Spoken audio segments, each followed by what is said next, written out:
వెళ్ళిందయ్యా ఆ ప్రాంతమే మణిద్వీపము అన్నాం.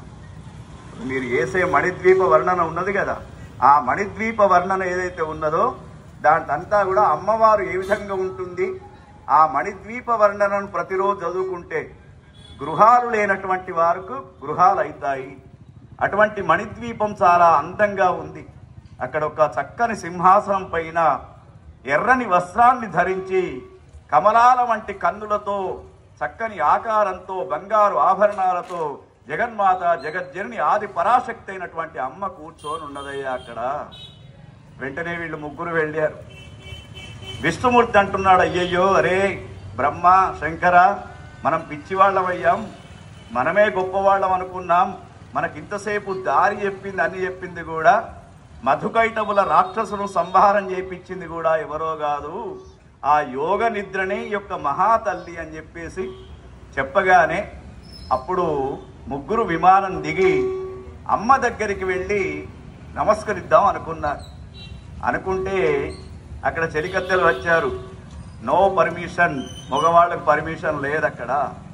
ఏం చెప్పారు, మీ ముగ్గురు ఆడవేషాలు ధరించాలి అన్నాడు. అని ఒక్కసారి ఇట్లా చేదింపగానే ముగ్గురు మహిళలుగా మారారు, స్త్రీలుగా మారారు. మారిన తర్వాత వాళ్ళు లోపలికి వెళ్ళారు.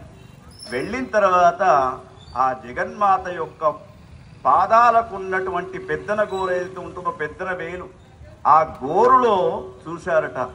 చూస్తే అలనాడు వసుదేవ సుతందేవం కంసచాణూరమర్ధనం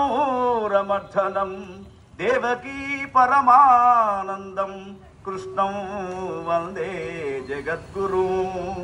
కృష్ణ పరమాత్మ యశోదమ్మకు ఏ విధంగానైతే తన నోటిలో అద్భుతమైనటువంటి సర్వ ప్రాణి కోటి జీవరాశులను చూపించాడో, ఆ అమ్మవారి యొక్క కాలి గోటిలో మొత్తం ప్రపంచమంతా కనబడ్డదట. వెంటనే చూసి నమస్కారం చేశారు. చేసి, ఆహా తల్లి నువ్వెవరో కాదు, యా దేవీ సర్వభూతేషు లక్ష్మీ రూపేణ సంస్థిత, యా దేవీ సర్వభూతేషు విద్యా రూపేణ సంస్థిత.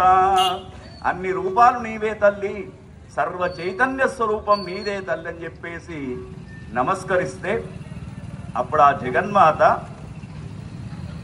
బ్రహ్మకు సరస్వతీమాతను, శంకరునికి పార్వతీమాతను, తర్వాత విష్ణు భగవానుకి లక్ష్మీమాతను ఈ ముగ్గురిని కూడా ఇచ్చేసి సృష్టి స్థితి లయలకు మీరు ముగ్గురు కారణం అని చెప్పేసి వాళ్ళను మళ్ళా అదే విమానంలో తీసుకుపోయి వాళ్ళ లోకాలలో దించింది జగన్మాత.